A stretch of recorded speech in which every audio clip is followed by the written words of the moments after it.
दिनांक 17/1/2026 योगेश सुदाम हजारे राहणार खांडपा चिंचवली तालुका भिवंडी जिल्हा ठाणे यांच्या वाढदिवसानिमित्त ही झाडं आज आपण जिल्हा परिषद डोंगरपाडा या शाळेमध्ये देत आहोत।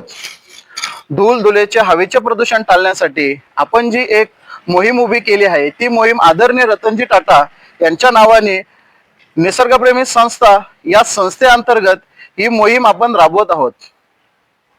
तसेच पुढील मार्गदर्शन आदरणीय मुख्याध्यापक मिरकुटे सर यांनी करावा असं मी त्यांना विनंती करतो। धन्यवाद। आज आमच्या शाळेमध्ये हजारे साहेबांच्या वाढदिवसानिमित्त निसर्गप्रेमी या संस्थेने आमच्या शाळेची निवड केली याबद्दल मी प्रथमतः त्यांना धन्यवाद देतो। कारण आपली संस्कृती ही निसर्ग पूजक आहे। पूर्वीपासून आपण निसर्गाची पूजा केलेली आहे, परंतु मध्यंतरीच्या काळामध्ये औद्योगिकरणाच्या काळामध्ये वृक्षांची फार मोठी तोड झाली आणि या निसर्गाचं अतोनात नुकसानही झालं। याचाच परिणाम म्हणून आज जगामध्ये किंवा आपल्या देशामध्ये उष्णतेची लाट येते, पावसाचं प्रमाण कमी होतं, प्रदूषण होतं आणि या प्रदूषण होण्यामुळे फुफ्फुसाचे रोग होतात, विविध प्रकारचे आजार जडतात। या सगळ्यांचा परिणाम आता आपल्याला जाणवायला लागलेला आहे आणि या परिणामापासून पुन्हा आपल्याला निसर्गाच्या जवळ जाण्यासाठीचा एक प्रयत्न आहे।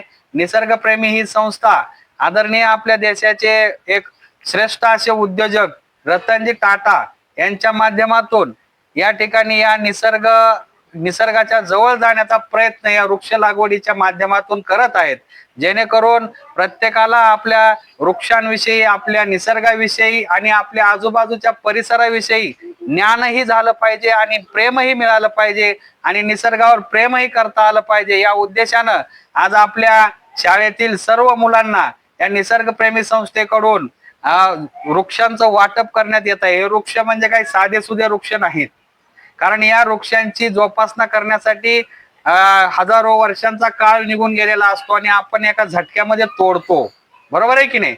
म्हणून या वृक्षांना आपल्याला जीवापाड जपायचं आहे, याचं जतनही करायचं आहे। मी आमच्या संस्थेच्या वतीनं मी आदरणीय जाधव सर आणि निसर्गप्रेमी या संस्थेचे या ठिकाणी आभार व्यक्त करतो की त्यांनी आमच्या सर्व विद्यार्थ्यांना वृक्षांचं वाटप केलेलं आहे। निश्चित सर, आम्ही या ठिकाणी असं अभिवचन पण देतो की आपण दिलेले एवढे सुंदर आणि अनमोल असे वृक्ष याची लागवडही करू आणि याचं जतनही करू आणि याचे फळही आमचे विद्यार्थी खातील, जेणेकरून आम्ही आमच्या हाताने लावल्याचा आनंद सुद्धा आम्हाला मिळेल आणि आम्ही निसर्गाच्या प्रती जवळ जाण्याचा प्रयत्नही करू। धन्यवाद सर। मी आदरणीय दामणे सरांना विनंती करतो की त्यांनी पुढील मार्गदर्शन त्यांनी करावं। नमस्कार सर्वांना। आज जिल्हा परिषद प्राथमिक शाळा डोंगरपाडा या ठिकाणी निसर्गप्रेमी संस्था, ज्या संस्थेचं ब्रीदवाक्य आहे की ध्येय निसर्ग आणि संवर्धनाचा, खरोखरच अतिशय सुंदर असं ब्रीदवाक्य उराशी बाळगून आपल्या 17/1/2026 रोजी श्री योगेश सुदाम भोईर यांच्या हजारे यांच्या जन्मदिनानिमित्त आपल्या जिल्हा परिषद प्राथमिक शाळा डोंगरपाडा या शाळेला आज विविध प्रकारचे वृक्ष या ठिकाणी प्राप्त झालेले आहेत। खर तर आज शाळेला विविध प्रकारच्या संस्था या ठिकाणी भेट देतात, विविध विद्यार्थ्यांना खाऊ वाटप, त्याचबरोबर वह्या पुस्तकं जे विद्यार्थ्यांना गरीब होतकरू विद्यार्थ्यांना या ठिकाणी विविध वस्तू स्वरूपात देतात। परंतु आम्हाला अशा स्वरूपामध्ये एक वाढदिवसानिमित्त, एखाद्याच्या जन्मदिनानिमित्त एक पृथ्वीवरती सर्वात मोठी भेडसावलेली जी समस्या आहे ती प्रदूषण वाढ, जेणेकरून माणसाचं जे आयुर्मान आहे ते अतिशय कमी होण्याचं महत्वाचं कारण या ठिकाणी आहे।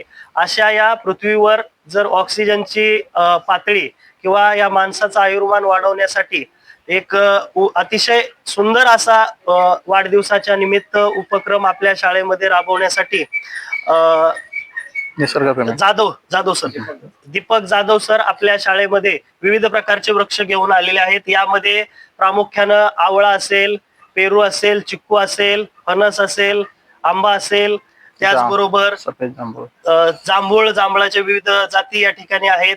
अशा नाना विविध प्रकारच्या झाडं या ठिकाणी आपल्या शाळेमध्ये मुलांना त्यांनी दिलेली आहेत. मुलांनी देखील ही झाडं आपल्या घरी नक्कीच ते लावणार आहेत. या मुरकुटे आमचे मुख्याध्यापक मुरकुटे सरांनी सांगितल्याप्रमाणे ही झाडं नक्कीच लावून त्या फळांचा आस्वाद देखील मुलं घेतील असं या ठिकाणी मी शाळेच्या वतीनं आपणाला सांगू इच्छितो. आणि जी काही समाजामध्ये किंवा आज देश पातळीवर प्रदूषण वाढ असेल, जमिनीची धूप असेल, त्याचबरोबर इतर काही ज्या समस्या आहेत त्याच्यावर विविध उपाय म्हणून आपल्या शाळेला नक्कीच ही संस्था आणि वाढदिवस प्रेरणादायी ठरेल.